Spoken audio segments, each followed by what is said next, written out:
शांति शांति शांति। लक्ष्मण, भरत, शत्रुघ्न, उठो।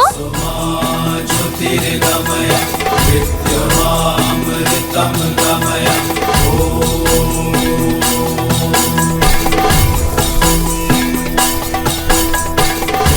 शांति अंतरिक्षः शांति पृथ्वी शांति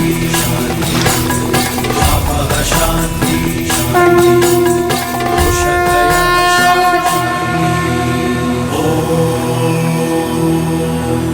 शांति शांति शांति।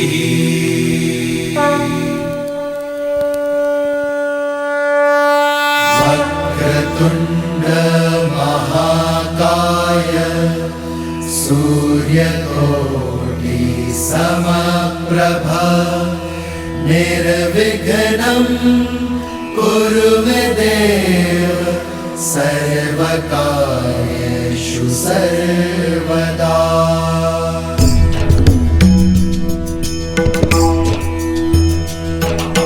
वक्रतुंड महाकाय सूर्यकोटि समप्रभा निर्विघ्नं कुरु मे देव सर्वकार्येषु सर्वदा सर्वकार्येषु सर्वदा। श्री गणपते नमः। श्री गणपते नमः। क्या कोई शिष्य मुझे बता सकता है हर शुभ कार्य के प्रारंभ में गणेश वंदना क्यों की जाती है? क्योंकि गणेश प्रथम पूज्य है। परंतु वो विद्यापति भी तो हैं। क्योंकि गणेश जी को माता पार्वती से अष्ट सिद्धि और नव निधि मिली है। उत्तर अच्छा है पुत्र, परंतु पूर्ण नहीं है। राम, तुम्हें क्या लगता है? गुरुदेव, श्री गणेश केवल देवता नहीं है, उनका रूप अपने आप में ही एक पाठ है। कैसे विद्या अर्जित की जाए और सहेजी जाए। उनके बड़े बड़े कान प्रतीक है कि गुरु की कही छोटी से छोटी बात भी ध्यान से कान लगाकर सुननी चाहिए। इनकी लंबी नाक जिज्ञासा और उत्सुकता को दिखलाती है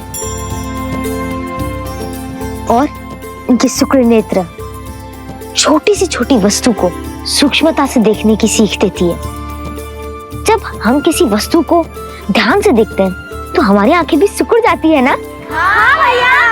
और इनका बड़ा सिर बुद्धि और ज्ञान के भंडार को दर्शाता है और इनके सूंड के नीचे छुपा मुख यह सिखाता है कि एक शिष्य को बोलने से अधिक ग्रहण करने पे बल देना चाहिए। जिसके अंग अंग में विद्या पाने की सीख हो वो विद्यापति तो होंगे ही ना। अद्भुत अद्भुत राम, इतना सुंदर वर्णन गणेश जी का कोई कर ही नहीं सकता। शिष्यों, आप लोग अपना अपना स्थान ग्रहण कीजिए। अब आप सभी मेरे साथ साथ ऋग्वेद का ये श्लोक दोहराओ। ओम अग्निमीले प्रोहितम यज्ञस्य देव मृत्युजम होतारम रत्न धातुमम।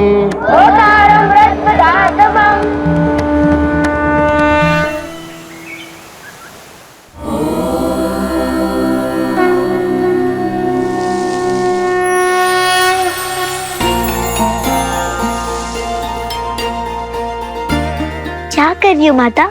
स्वास्तिक बना रही हूँ सीता। इसे क्यों बनाते हैं? स्वास्ति से बनता है स्वास्तिक शब्द, अर्थात सब शुभ हो। ये केंद्र बिंदु से 4 रेखाएं खींचते हैं जो 4 पुरुषार्थों के सूचक हैं। ये धर्म, ये अर्थ, कर्म और ये मोक्ष। स्मरण, इन्हें बाहर से भीतर की ओर ही खींचते हैं। अब दक्षिण से वाम की ओर ये 4 मुक्तियों की कामनाओं की रेखाएं खींचते हैं। ये है सालोक्य, अर्थात भगवान के लोक में रहना। ये है सामीप्य, अर्थात भगवान के समीप रहना। ये है सारूप्य, अर्थात भगवान के रूप में एकाग्र हो जाना। और ये है सायुज्य, अर्थात भगवान से जुड़ना। और इन चारों रेखाओं के अंत में ये अंतकरण की रेखाएं बनाते हैं, जो है मन, बुद्धि, अहंकार और चेतना। ये इन चारों का प्रतीक है और फिर भक्ति के 4 गुणों को बिंदुओं के रूप में दर्शाते हैं। ये है श्रद्धा, विश्वास, प्रेम और समर्पण। और बन गया स्वास्तिक। कुछ समझी पुत्री? समझ गई माता। संसार की शुभ ऊर्जा को धर्म, अर्थ, कर्म और मोक्ष के चक्र के लिए अपने भीतर सहेजा जाए। 4 प्रकार की मुक्तियां यानी मन, वचन, कर्म से ईश्वर को स्वयं में एकाकार करके श्रद्धा, विश्वास, समर्पण और प्रेम से हर कार्य किया जाए तो केवल कार्य ही नहीं, जीवन भी शुभ हो जाता है। यही स्वस्तिक का अर्थ है। अद्भुत मेरी पुत्री।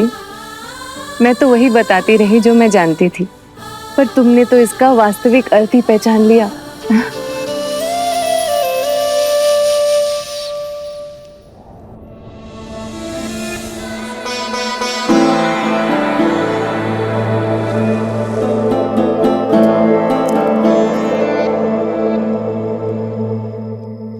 सोई नहीं महाराज?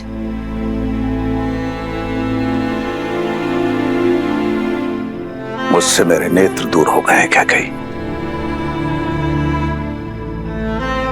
मुझे मेरे पुत्रों की याद सता रही है, किंतु तुम क्यों नहीं सोई? आपको उनकी याद नहीं सोने देती और मैं उनके आने वाले कल के सपने देखती रहती।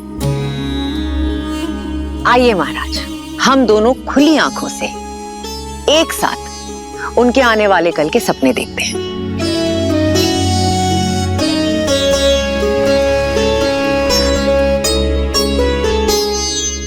मुझे तो हर पल राम की चिंता है।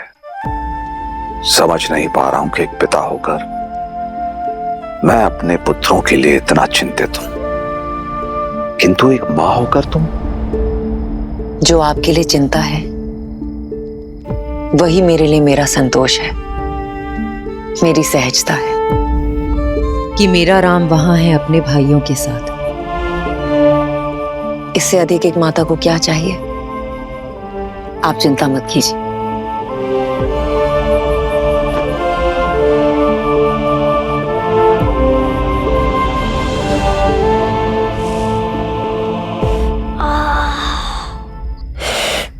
कितने थक गए ना लक्ष्मण भैया आज। व्यायाम, शस्त्र शिक्षा, बस इतने से मैं थक गए शत्रुघ्न। हाँ बहुत पीड़ा हो रही है भैया। पीड़ा और आनंद शरीर से नहीं, मन से जुड़ी होती है शत्रुघ्न। मन को पीड़ा से परे कर लो, पीड़ा होनी बंद हो जाती है।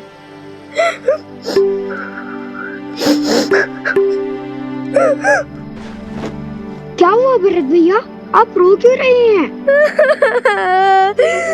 घर का स्मरण हो रहा होगा। क्या भरत भैया, आप हमसे बड़े हैं और बड़े रोते थोड़ी हैं, है ना?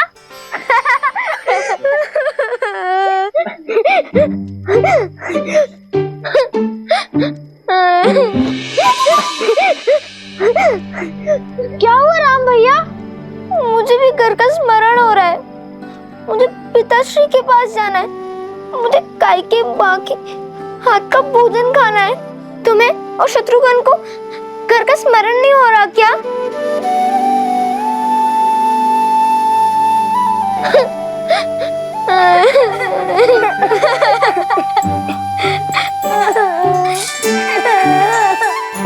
चुप हो जाओ शत्रुघ्न, रो मत।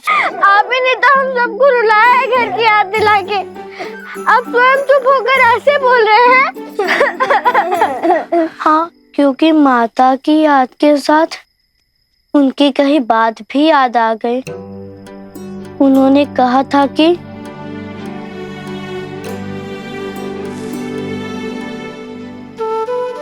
उनकी अनुपस्थिति में राम भैया हमारे माता और पिता होंगे। यहाँ आश्रम में भी, महल में भी और सारे संसार में भी, है ना भैया?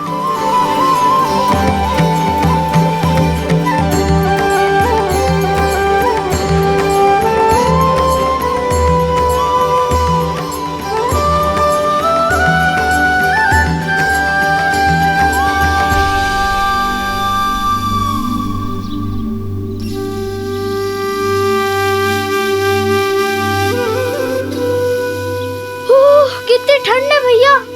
इस समय तो हम लोग अयोध्या में मीठी मीठी सी नींद ले रहे होते। कहाँ वो नर्म सैया, कहाँ ये शीतल जल। इस समय कौन नदी में कूदेगा? मुझे तो बहुत ठंड लग रही है। मैंने कहा था ना, सब मन में। अब अपने मन से ये भय निकालो और मेरा हाथ पकड़ के कूद जाओ। एक बार पानी में भीग जाओगे ना तो ये शीतल जल भी अच्छा लगने लगेगा। मैं आपका हाथ पकड़ूंगा भैया। क्यों? हाथ पकड़ के आप उनमें साहस भर देंगे? उन्हें क्या डर लगता है? सच में लक्ष्मण, जल से भय तो लगता है मुझे।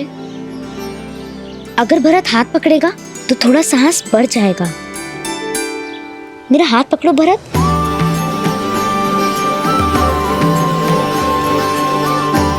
और मैं भरत भैया का। भैया, ढोंग कर रहे हो ना? कल भी आप रोने का अभिनय कर रहे थे ताकि भरत भैया को बुरा ना लगे। यदि मैं अभिनय कर रहा था तो तुम क्यों रोए? मुझे बुरा ना लगे इसीलिए?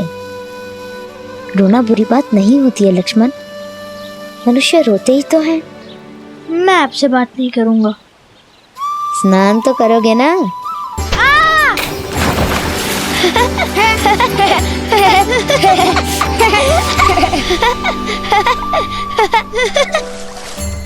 जी भैया।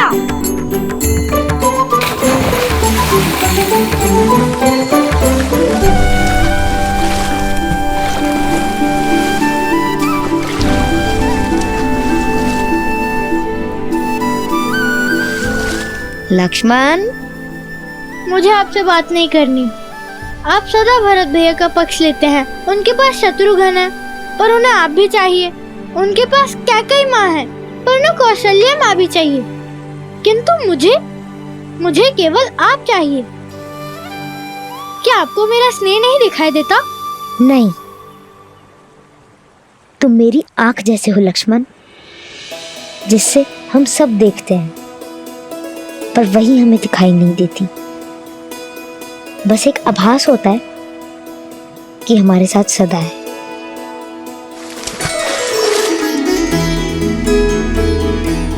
मेरे बुद्धू भाई, मैं भरत का साथ इसलिए देता हूँ क्योंकि उसको मेरी आवश्यकता है, पर तुम मेरी आवश्यकता हो। एक तुम ही तो हो जो मेरे बिना समझाए मेरी हर बात, हर भाव समझ लेते हो।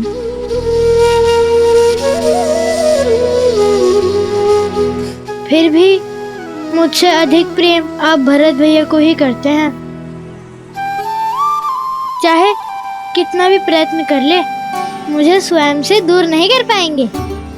और क्यों नहीं समझूंगा, छाया हूँ आपकी। तुम छाया नहीं हो मेरी, क्योंकि छाया तो अंधकार में साथ छोड़ देती है ना। तुम मेरी आत्मा हो। अगर तुम रूठे तो मैं नहीं।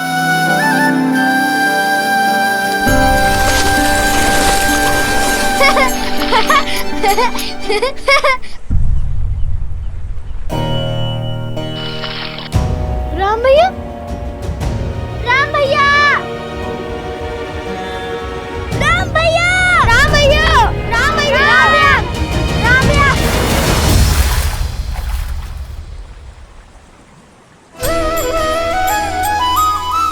मैं तो यही हूँ। आत्मा को छोड़कर राम जाएगा कहाँ? भैया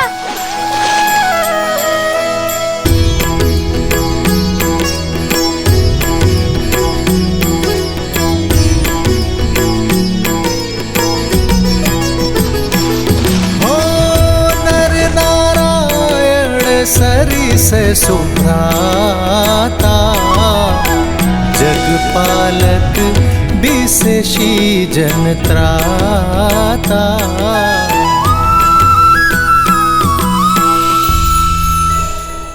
अद्भुत।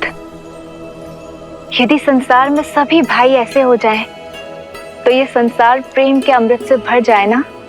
देवी, यदि संसार में अमृत है तो विष भी है।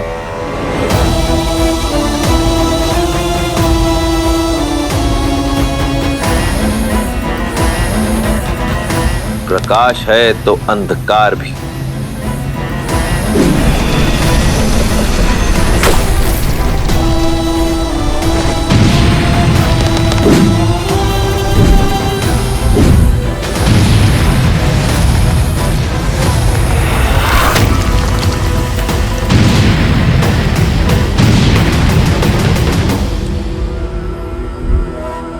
सभी संस्कृतियों का अंत होगा, रहेगा तो केवल राक्षस साम्राज्य।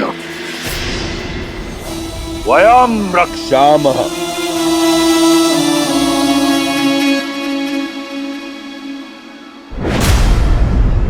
कुंभकर्ण,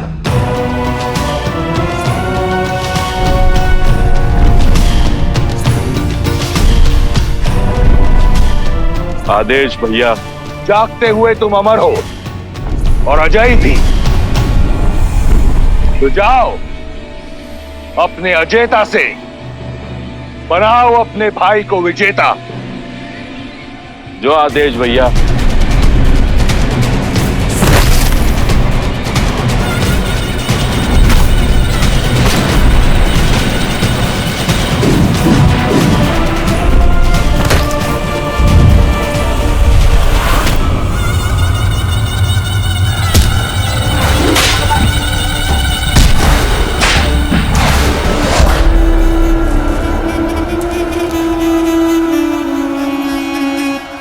बचा नारा। कैसा लग रहा है ऋषिवर? बचा।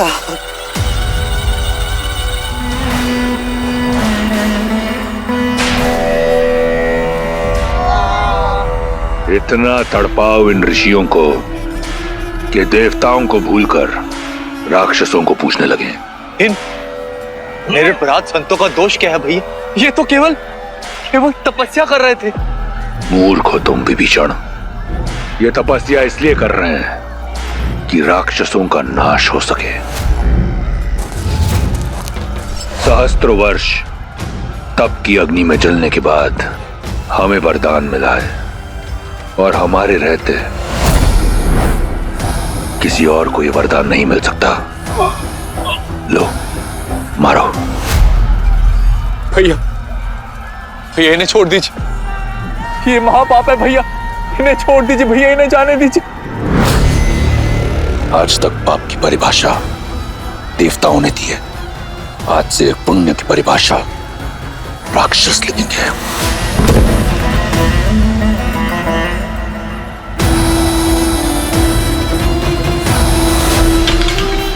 उठो विभीषण, मैं जानता हूं कि तुम मुझसे बहुत प्रेम करते हो, और मैं भी तुम्हें एक भाई की तरह नहीं, एक पुत्र की तरह चाहता हूं। इसलिए तुम्हें यहां लेकर आया हूं, ताकि तुम देख सको, समझ सको कि राक्षस संस्कृति है क्या, और कुछ ऐसा करो कि रावण को भी विभीषण पर गौरव हो। किंतु भैया, मैं स्वयं आपको अपने अंत की ओर जाते नहीं देख सकता। आप इतने महापाप कर रहे हैं भैया कि मुझे आपके लिए डर लग रहा है भैया। भैया, इससे पहले कि आपका अंत हो, आप मेरा अंत कर दीजिए। आप मुझे मार दीजिए भैया, आप मुझे मार दीजिए। मूर्ख हो तुम विभीषण। कौन मार सकता है तुम्हारे भाई को? ना देवता, ना असुर, न राक्षस न यक्ष न गंधर्व न किन्नर, न पशु न पक्षी न नाग न कीट न भूत न पिशाच न विताल, नर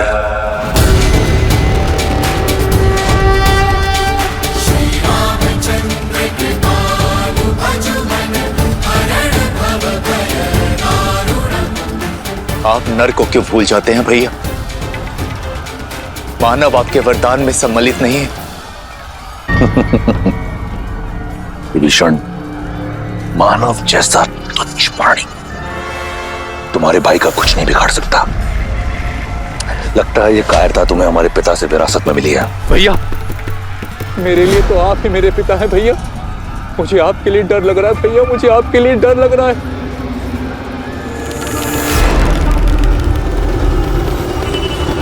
तुम्हें मेरे लिए डरने की आवश्यकता नहीं। कुछ नहीं होगा तुम्हारे भाई को, और तुम्हारे इस डर को काटने का मार्ग ढूंढ लिया है मैंने।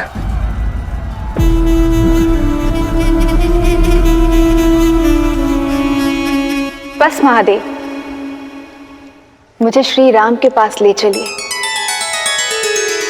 जैसी देवी की आज्ञा। नर रूप में नारायण गुरु वशिष्ठ के आश्रम में भविष्य में आने वाली चुनौतियों का सामना करने के लिए प्रशिक्षित हो रहे थे।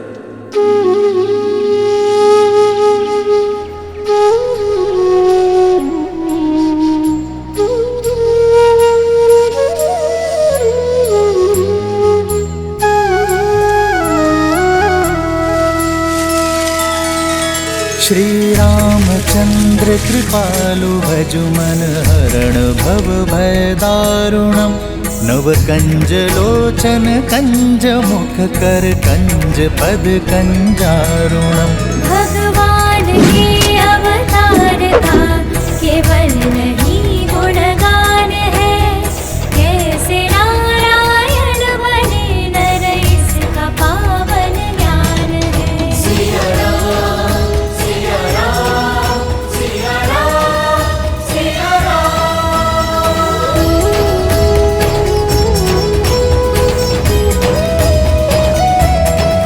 सिया राम, सिया राम, सिया राम, सिया राम।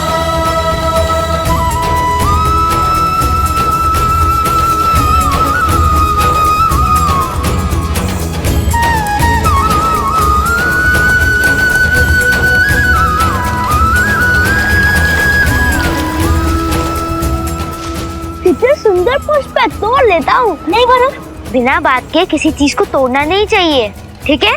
जी भैया। आदर्श और मर्यादा की है ये कथा महापावनम, काट मद श्री से मिला दे श्रीमद् रामायणम, श्रीमद् रामायणम, श्रीमद् रामायणम। सिया राम, सिया राम, सिया राम, सिया राम, सिया राम, सिया राम, सिया राम।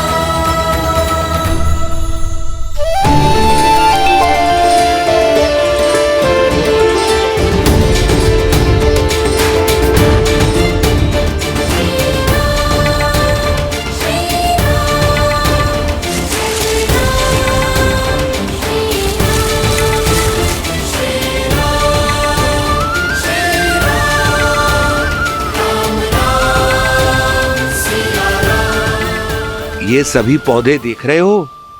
ये सभी पौधे अश्वगंधा के पौधे हैं, जिन्हें युगों युगों से वैद्य औषधि बनाने में उपयोग करते हुए आए हैं। देखो इन्हें।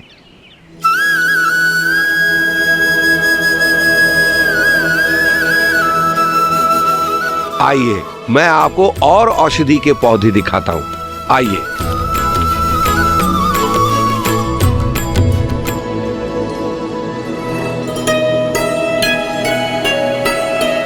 पता है कुमार आपको? कुमार? कुमार? अरे कुमार?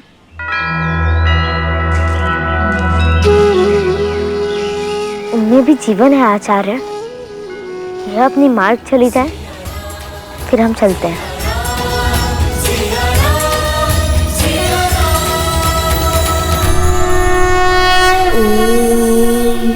त्र्यम्बकं यजामहे सुगन्धिं पुष्टिवर्धनम् उर्वारुकमिव बन्धनान् मृत्योर्मुक्षीयमामृतात्।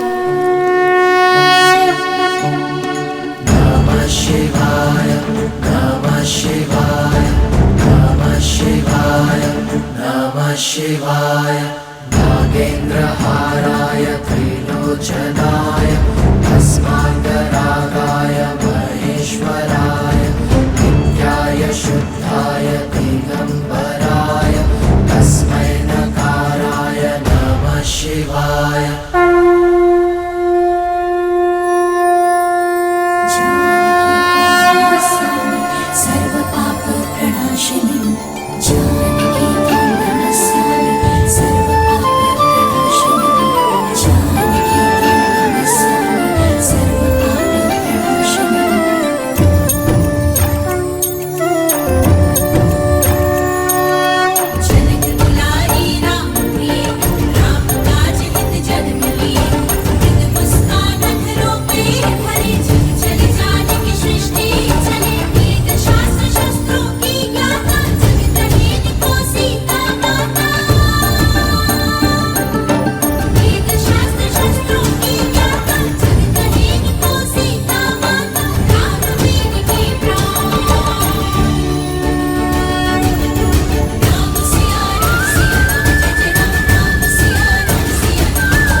राजन, देवी गार्गी पधारी है।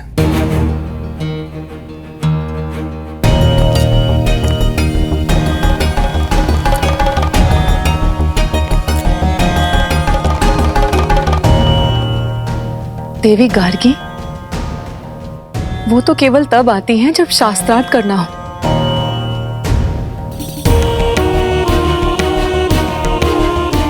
और इस समय मिथिला में ऐसा कोई विद्वान नहीं जो उनके समक्ष खड़ा होने का साहस कर सके।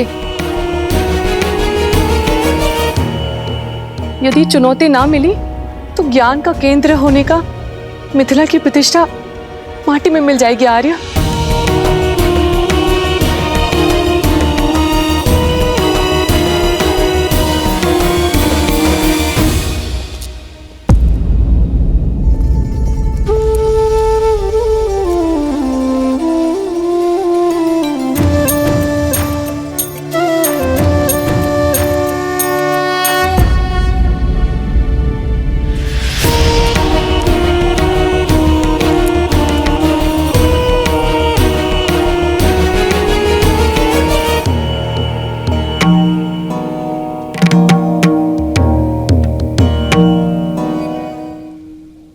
याज्ञवल्क्य जैसे ज्ञानी को भी शास्त्रार्थ में पराजित कर देने वाली विदुषी गार्गी को जनक का प्रणाम।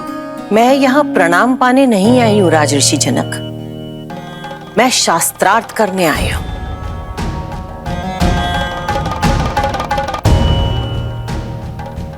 क्या हुआ? क्या यहाँ ऐसा कोई नहीं है जो मेरी चुनौती स्वीकार कर सके? मिथिला में कोई ज्ञानी नहीं बचा जो मुझे चुनौती दे सके।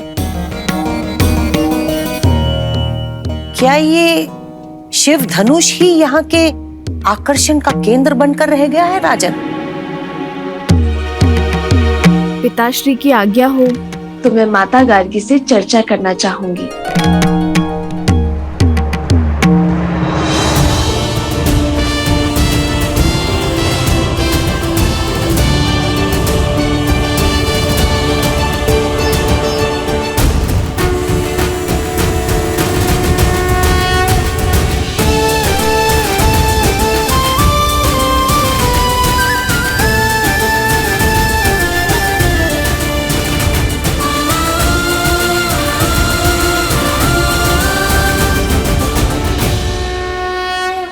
ये वही बालिका है ना जिसने बचपन में खेल खेल में ही शिव धनुष उठा लिया था?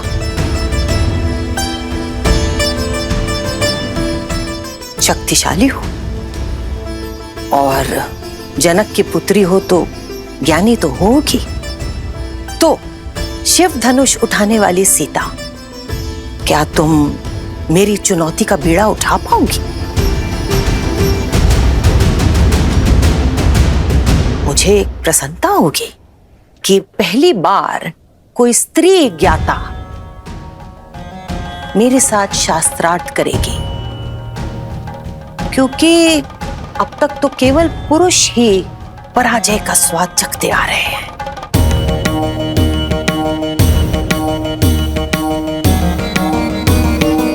पराजय विजय तो युद्ध क्षेत्र में होती है ना माता। ज्ञान के क्षेत्र में तो विचारों का संगम होता है और आपसे कुछ ज्ञान का अंश ग्रहण कर पाना मेरे लिए सौभाग्य होगा।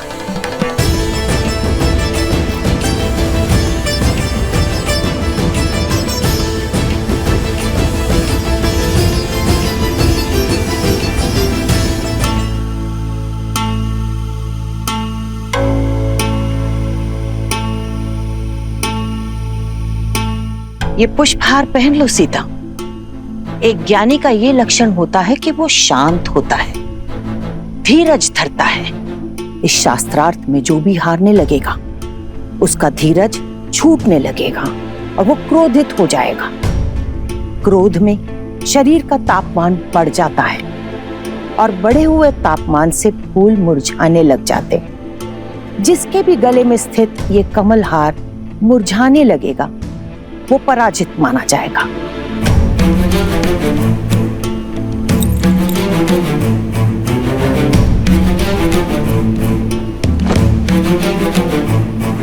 जो आज्ञा माता, परंतु मेरा ध्यान तो केवल आपसे अर्जित ज्ञान पुष्प पर ही रहेगा।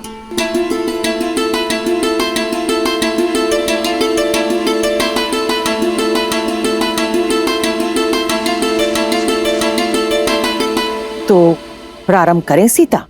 अवश्य। सबसे पहले मुझे ये बताओ कि तीनों लोकों में सबसे ज्यादा शक्तिशाली अस्त्र कौन सा है? महादेव का पशुपतास्त्र, ब्रह्मा का ब्रह्मास्त्र या फिर नारायण का नारायण अस्त्र?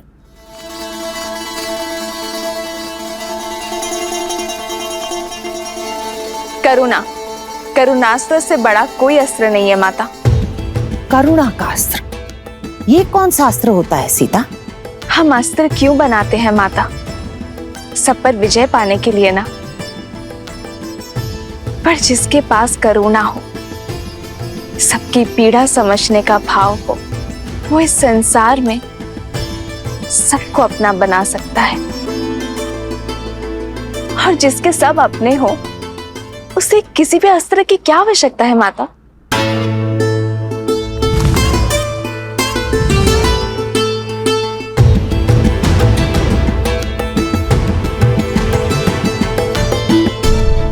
अच्छा, अब मुझे ये बताओ कि सबसे ज्यादा महत्वपूर्ण समय कौन सा होता है और सबसे ज्यादा महत्वपूर्ण व्यक्ति कौन होता है? सबसे महत्वपूर्ण समय है वर्तमान, ये पल, ये घड़ी, क्योंकि जो बीत गया वो लौटेगा नहीं और जो समय आया ही नहीं उस विषय में क्या कहा जा सकता है? और सबसे महत्वपूर्ण व्यक्ति वो है जिसके साथ हम अभी इस समय हैं, जैसे आपके लिए मैं और मेरे लिए आप, माता गार्गी। अद्भुत,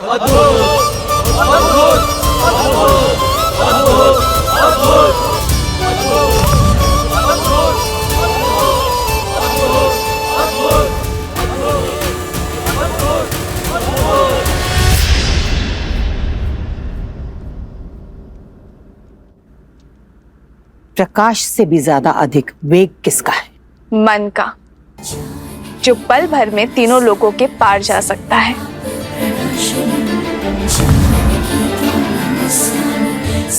सबसे ज्यादा पवित्र क्या है? अग्नि, जिसका भोग लगाती है उसे पवित्र कर देती है। सबसे ज्यादा शुभ क्या है? शुभ शब्द, शुभ कर्म। सबसे उत्तम प्रार्थना, जो दूसरों के लिए की जाए। सबसे बड़ा मित्र कौन है? विवेक, जो सदा शुभ मार्ग पर ले जाता है। सबसे बड़ा शत्रु? अहंकार। सबसे ज्यादा सुंदर आभूषण कौन सा है? विनम्रता। सबसे बड़ा पराक्रम? त्याग। सबसे बड़ी विजय? स्वयं पर।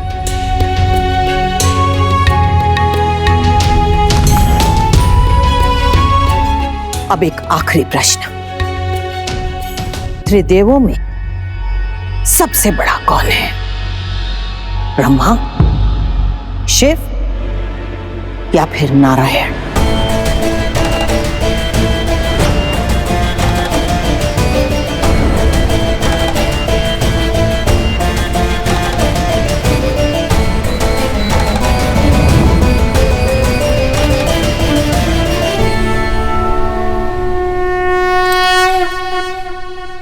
नर।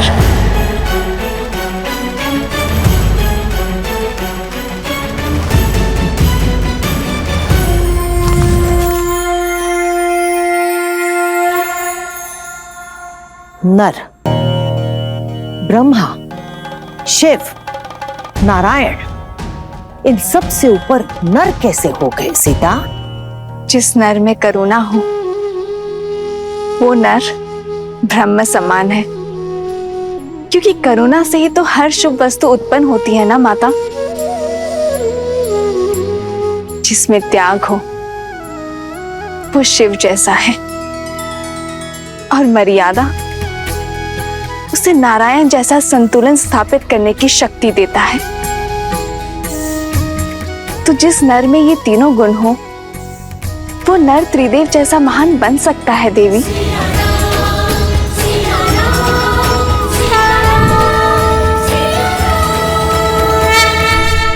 अद्भुत बुद्धि की धनी है जनक पुत्री सीता।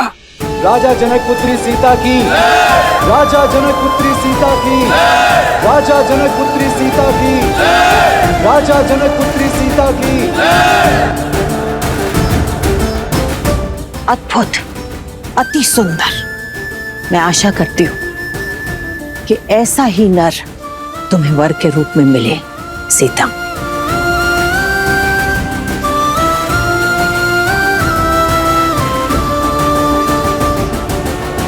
मैं यहाँ शास्त्रार्थ करने के लिए तो आती रही हूँ राजा जनक, पर इस बार शास्त्रों का और जीवन का जो ये नया रूप मुझे सीता ने समझाया है, मैं इससे बहुत प्रभावित हुई हूं।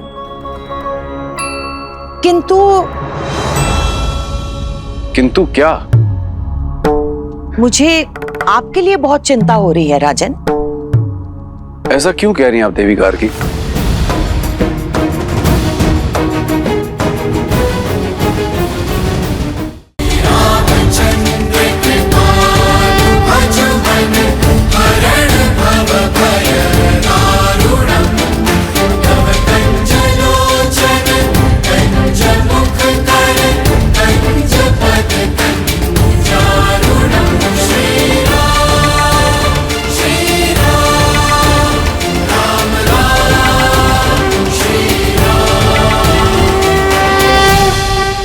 राम,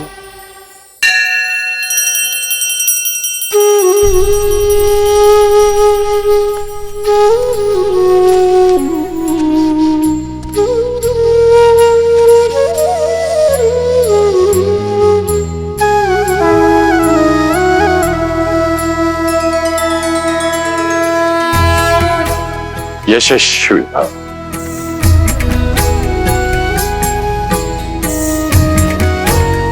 लक्ष्मण,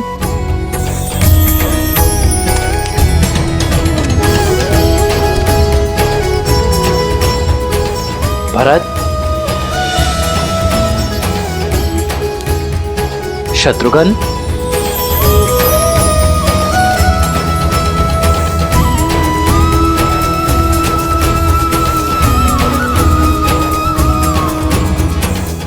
यशस्वी भव। मेरे प्रिय शिष्य, आज मेरा कर्तव्य पूरा हुआ। तुम सबकी शिक्षा संपूर्ण होती है, किंतु सदा स्मरण रखना, जीवन से सीखने की प्रक्रिया का कभी अंत नहीं होता। जी आचार्य।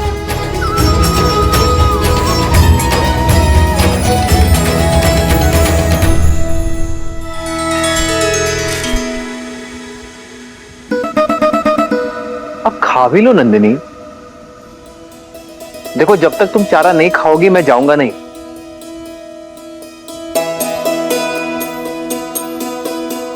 नंदिनी, इस आश्रम में मेरी माताएं नहीं थी, तुमने मुझे स्नेह दिया, पर मैं भी तुमसे उतना ही प्रेम करता हूं।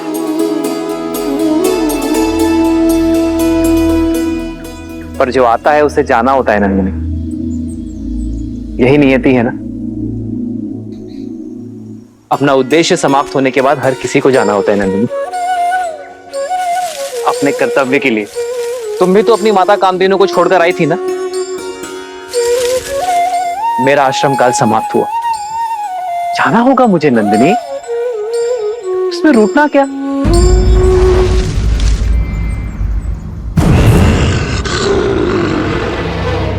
मैं आता रहूंगा तुमसे मिलने। देखो, अब मौन होकर चारा खा लो, और कल से कोई और आएगा तुम्हें खिलाने तो शांति से खाना। देखो नंदिनी, अगर तुमने चारा नहीं खाया तो मैं रूठ जाऊंगा, चला जाऊंगा मैं यहां से। नंदिनी, मैं सत्य कह रहा हूं, मैं चला जाऊंगा। ठीक है, मैं चला।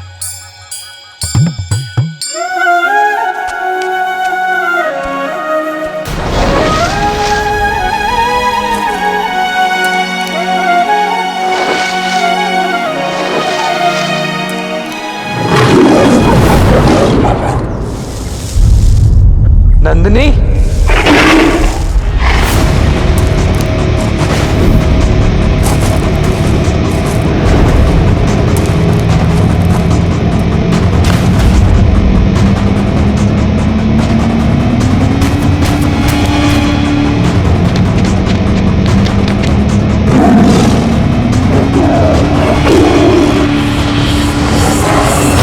छोड़ दो नंदिनी को, ये मेरी रक्षा में है क्रूर बाघ।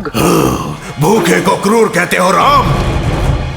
जो शरीर विधाता ने दिया उसे भोजन देने का प्रयास क्रूर कैसे हो सकता है? प्रकृति ने मुझे बनाया ही ऐसा है कि अन्य पशुओं को खाकर जीवित रहूं।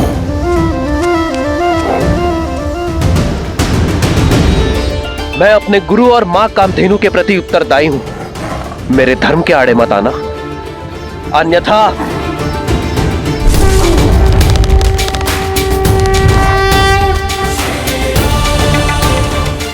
और मेरा धर्म इस वन पर शासन करना है। यदि तुम इससे मुझसे छीनकर मुझे भूख से तड़पता छोड़ दोगे तो क्या यह धर्म होगा? बोलो राम, मुझसे मेरा भोजन छीनकर तुम एक अधर्म नहीं करोगे? अपना पेट भरना तुम्हारा धर्म है और नंदिनी की रक्षा करना मेरा धर्म। और जब दो लोगों का धर्म आपस में टकराता है तो धर्म संकट होता है, और धर्म संकट का एक ही हल है, त्याग। त्याग? मैं अपने आहार का त्याग नहीं करने वाला। पर मैं कर सकता हूं। रघुकुल रीत सदा चली आई, प्राण जाए पर वचन न जाई। मैं नंदिनी के स्थान पर स्वयं को प्रस्तुत करता हूं।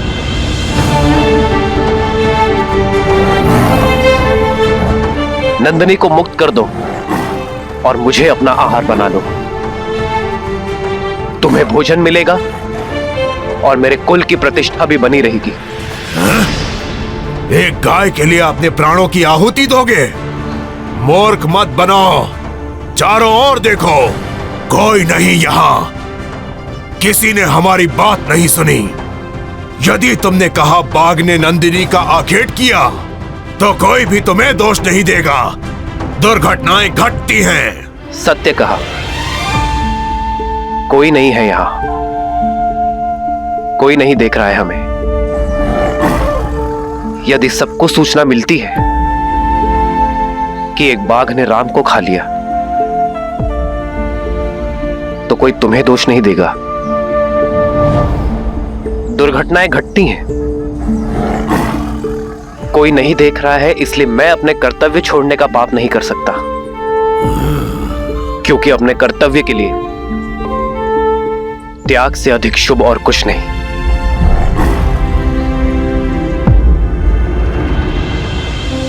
बना लो मुझे अपना आहार और छोड़ दो नंदिनी को।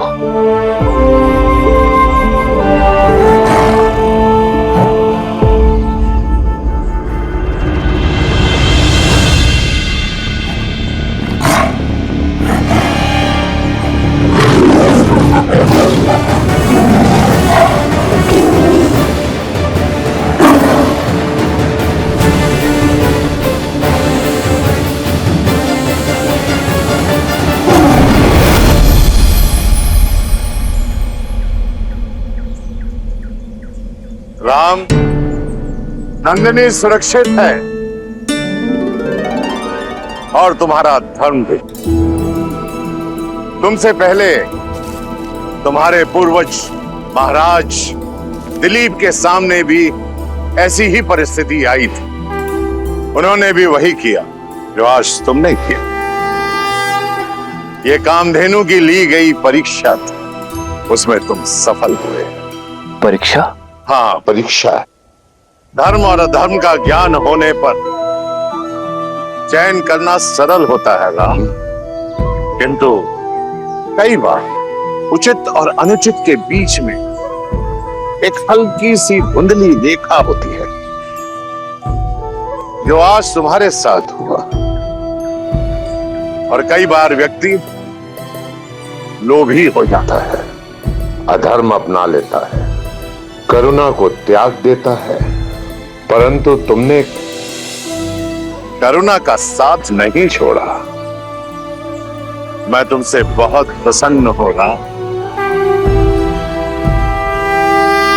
मैं आजीवन आपकी सीख स्मरण रखूंगा आचार्य। धर्म, करुणा, सत्य और त्याग भाव, ये मेरे जीवन के स्तंभ होंगे। मैं आजीवन काम, क्रोध, मोह, लोभ, अहंकार और ईर्ष्या को पराजित करने के लिए युद्ध करता रहूंगा।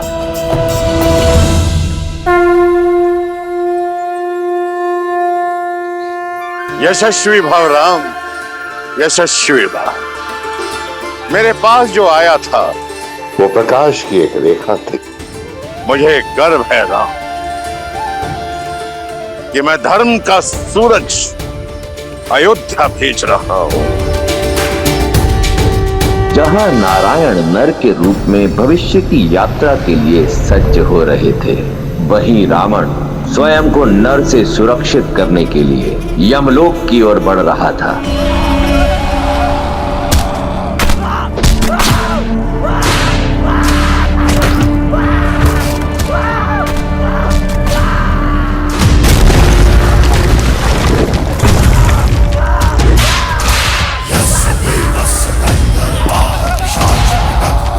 यम, कहो, समक्ष आओ।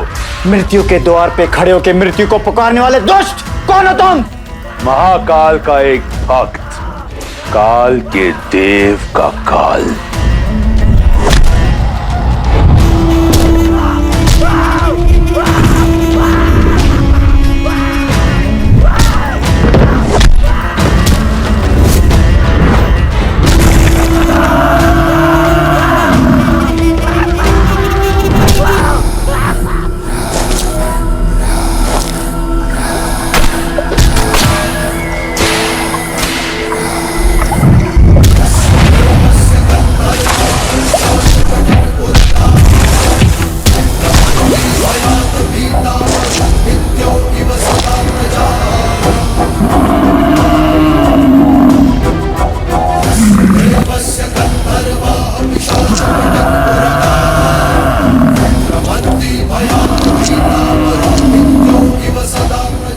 लौट जाओ दशानन। आ गए हम। मुझे लगा था कुबेर की भांति भाग जाओगे। यक्ष और यम में यही अंतर है।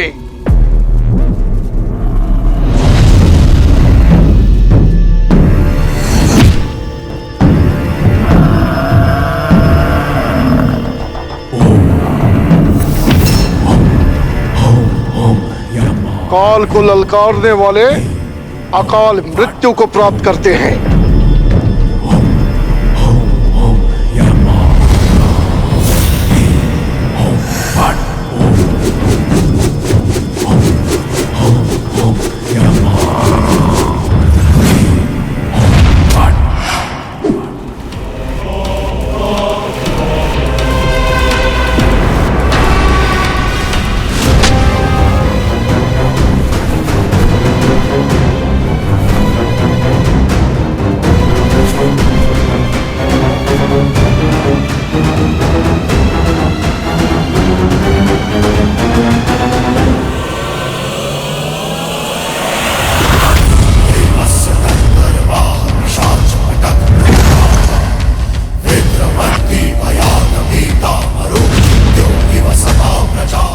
और महाकाल का वो भक्त जिसे स्वयं महादेव का आशीर्वाद प्राप्त हो, उससे काल को भयभीत होना चाहिए।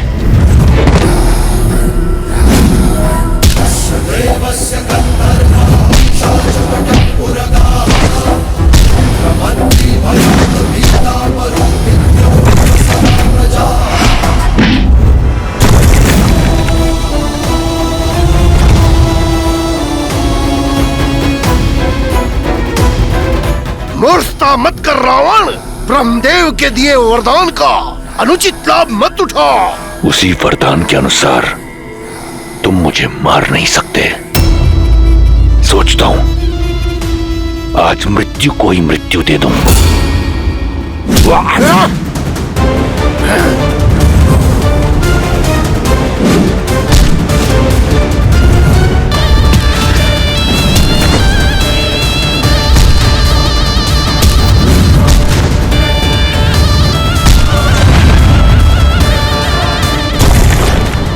यम, सावधान।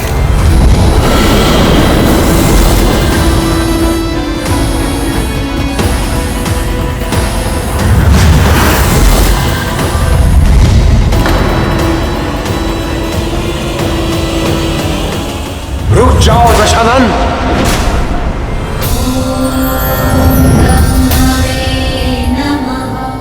आप धर्मराज है यम, भूल गए इसकी मृत्यु आपके हाथों नहीं है। और रावण तुम मृत्यु को नहीं मार सकते, फिर भी यहां आए, चाहते क्या हो? बस इतना। मैं सबसे अभय हूं, परंतु नर से नहीं। वही अभय लेने आया हूं, अमृत। अमृत? अमृत नहीं मिल सकता। तुम अमृत के पात्र नहीं हो। जानता था। जाइए आप, परंतु मैं यहां से नहीं जाऊंगा। मेरा निश्चय अटल है। जब तक मुझे अमृत नहीं मिल जाता, मैं यहां से नहीं जाऊंगा। तुम्हें अमृत पान कराने का अधिकार मुझे नहीं है रावण। वचन रहा। रावण का वचन, मैं उस अमृत का पान नहीं करूंगा। यदि मैंने ऐसा किया तो आप अपना वरदान निष्फल कर देना। जो अमृत असुर प्रयास से भी ना पा सके, मैं उसे पाना चाहता हूं, अपने पास सुरक्षित रखना चाहता हूं।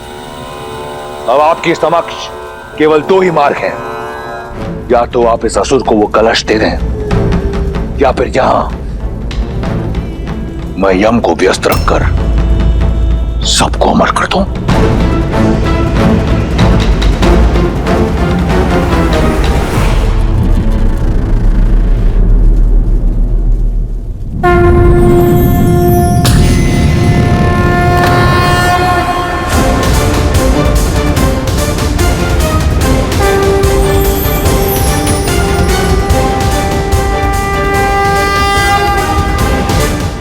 उत्तम, अति उत्तम। वचन रहा, मैं इसका पान नहीं करूंगा। यह सर्वदा मेरे साथ सुरक्षित रहेगा।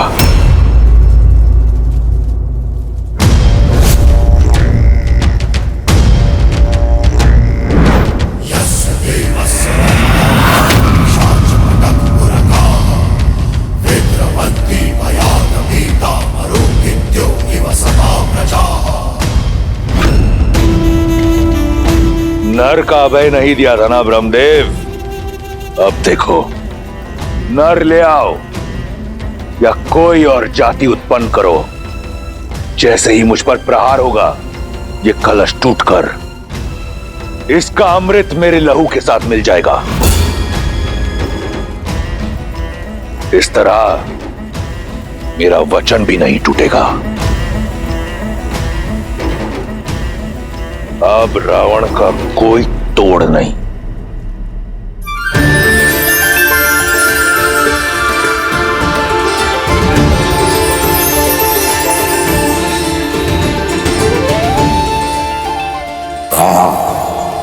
आकाश में झूलता यह हरा रंग इस बात का प्रतीक है कि राजकुमार गुरुकुल से अयोध्या के लिए प्रस्थान कर चुके हैं।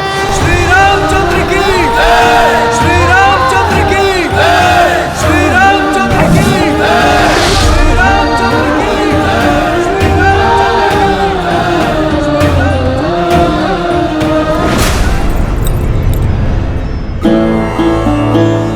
वर्षों से प्रतीक्षा थी एक क्षण की, वो आ ही गया। प्रतीक्षा तो हमने भी की है, अपने पुत्रों के लौटने की, और अपने पति के मुख पर प्रसन्नता और उत्साह देखने की।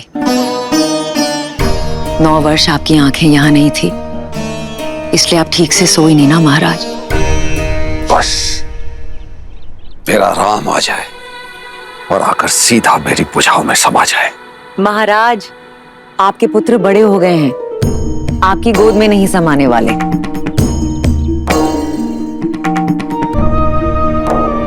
हम तो ये भी नहीं जानते कि हमारे पुत्र दिखते कैसे हैं महाराज। ये निर्दयी समय कितने वेग से दौड़ता है ना। अपने नन्हे मुन्ने आंखों के तारे भेजे थे हमने गुरुकुल, और आज जो लौट कर आ रहे हैं वो अयोध्या की प्रजा की आंखों के सूर्य हैं। कितनी आशाएं, कितने दैत्व बंधे हैं राम से। आज के पश्चात राम का जीवन सदैव के लिए बदलने वाला है। क्या जाने नियति हमारे पुत्रों को किस ओर लेकर जाएगी। किंतु मैं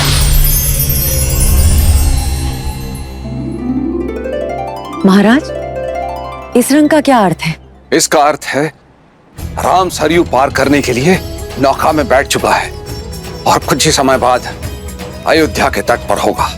महाराज, मैं कौशल्या दीदी और सुमित्रा को बुला कर लाती हूँ।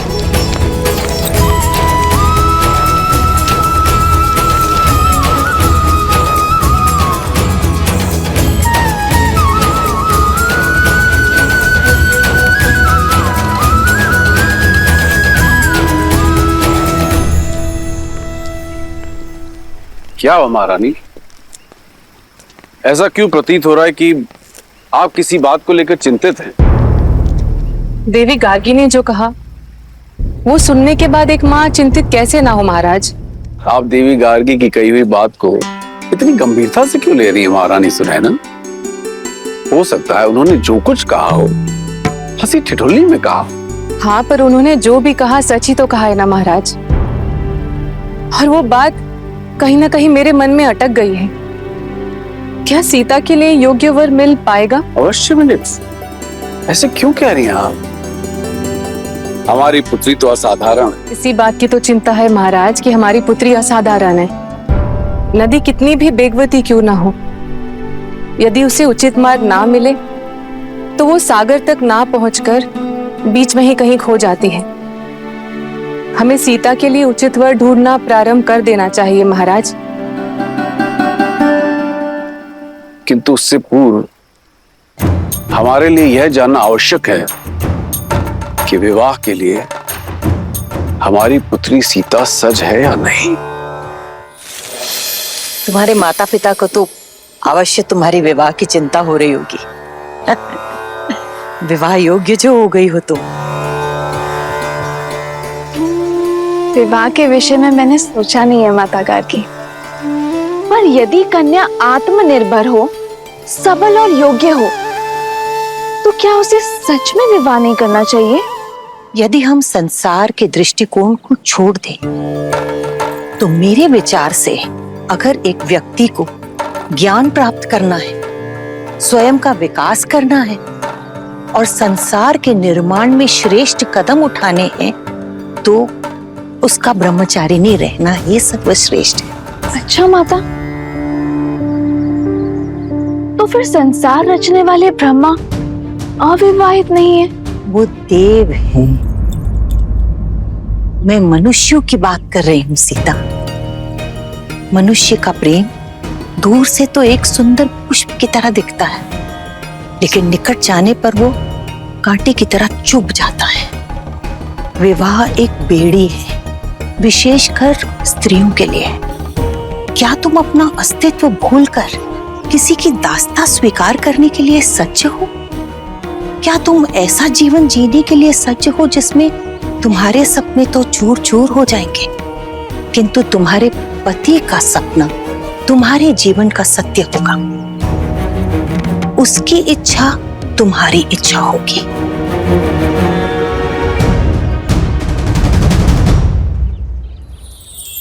क्षमा चाहती हूँ माता गार्गी, पर जैसे आपने कहा कि दृष्टिकोण की बात है, तो मेरी दृष्टि में विवाह रास्ता नहीं, आस्था है। एक ऐसा संबंध जहां दोनों को एक दूसरे के लिए सम्मान हो, समर्पण हो और समझ हो। एक ऐसा संबंध जहां दोनों एक दूसरे पर निर्भर ना हो, दोनों एक दूसरे का बल हो, जहां दोनों एक दूसरे का व्यक्तित्व और अस्तित्व को विशाल करने का प्रयत्न करें। उस विवाह से सुंदर और मीठा और कुछ नहीं हो सकता माता गार्गी। जैसे शिव और पार्वती हैं, वो दोनों एक दूसरे के अर्धांग हैं, पर एक दूसरे को पूर्ण करते हैं। जैसे लक्ष्मी और नारायण। लक्ष्मी नारायण वो लक्ष्मी जो सदा विष्णु के चरणों में पड़ी रहती है, और जब विष्णु विश्राम करते हैं तो लक्ष्मी उनकी सेवा में तल्लीन रहती है। और विष्णु तो सदा भ्रमण कर रहे होते हैं संसार भर का। फिर से दृष्टिकोण की बात है। मेरी दृष्टि में ये दोनों की यात्रा है। यदि लक्ष्मी नारायण की सेवक होती तो क्या उनका नाम नारायण से पहले लिया जाता? लक्ष्मी का नारायण के चरणों में होना उनकी सेवक का नहीं, विष्णु को जगाने का प्रतीक है। लक्ष्मी विष्णु को प्रेरणा देती है कि जागो और अपना कर्तव्य करो। वो विष्णु से अपने साथ का त्याग करती है। ताकि विष्णु अपना अवतार लेकर संसार के प्रति अपना कर्तव्य निभाए। संसार की श्रेष्ठता बनाने में जितना हाथ विष्णु का है उतना ही हाथ देवी लक्ष्मी का भी है माता। सत्य तो ये है कि ना तो लक्ष्मी के बिना नारायण पूरे हैं और ना ही नारायण के बिना लक्ष्मी। और मुझे विश्वास है कि मैं मुझे पूर्ण करने वाला अपना नारायण ढूंढ लूंगी।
भैया रथ पे चलते हैं। रथ में चले तो अयोध्या के सामीप्य का आनंद कैसे मिलेगा शत्रुघ्न? राम भैया केवल माता पिता के नहीं, सर्वप्रथम अयोध्या के हैं, अपनी प्रजा के हैं। आइए भैया, चलिए भैया। श्री रामचंद्र की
चर मोहा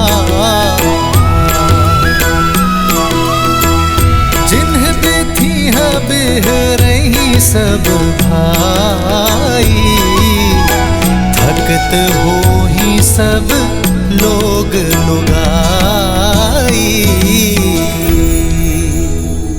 कौशलपुर बासी नर नारी, वृद्ध अरु बाल, प्राण हुते प्रिय लागत सब, कहूँ राम कृपाल।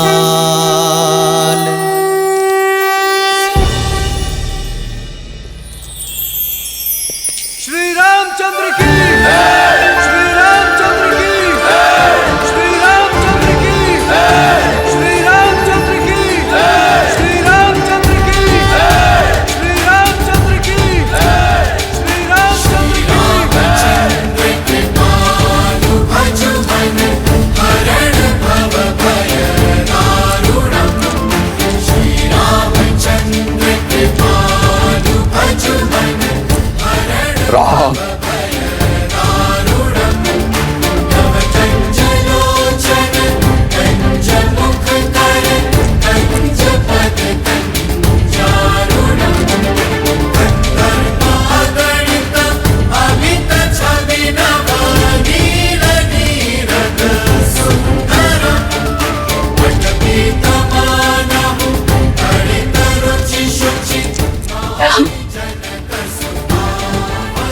देखिए दीदी, हमारा राम कितना बड़ा हो गया है।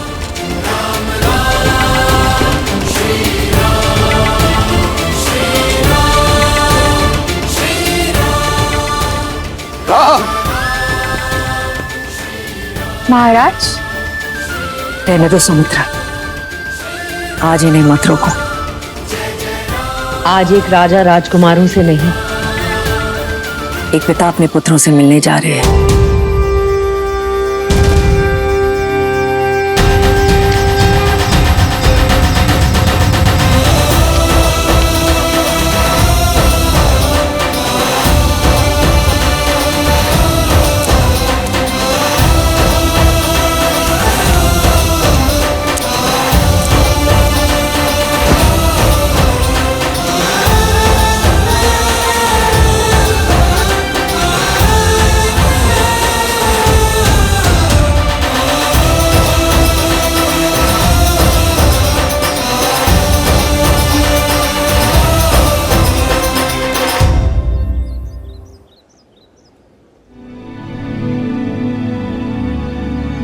राम, कैसे बताऊं तुम्हें, तुम्हारे बिना एक एक पल किस प्रकार बिताए हैं मैंने। अंततः तुम आ ही गए राम। राम,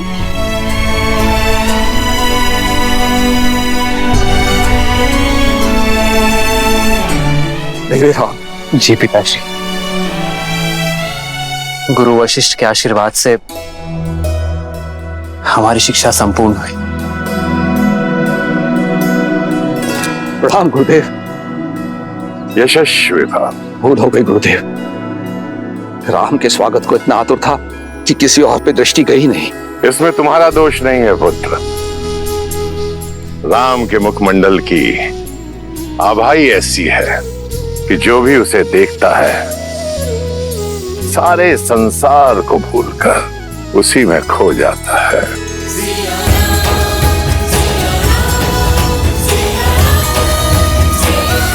श्री रामचंद्र की, श्री रामचंद्र की, श्री रामचंद्र की, श्री रामचंद्र की, श्री रामचंद्र की। अयोध्या वासियों, आपका राजकुमार लौट आया है, मेरा पुत्र रामचंद्र।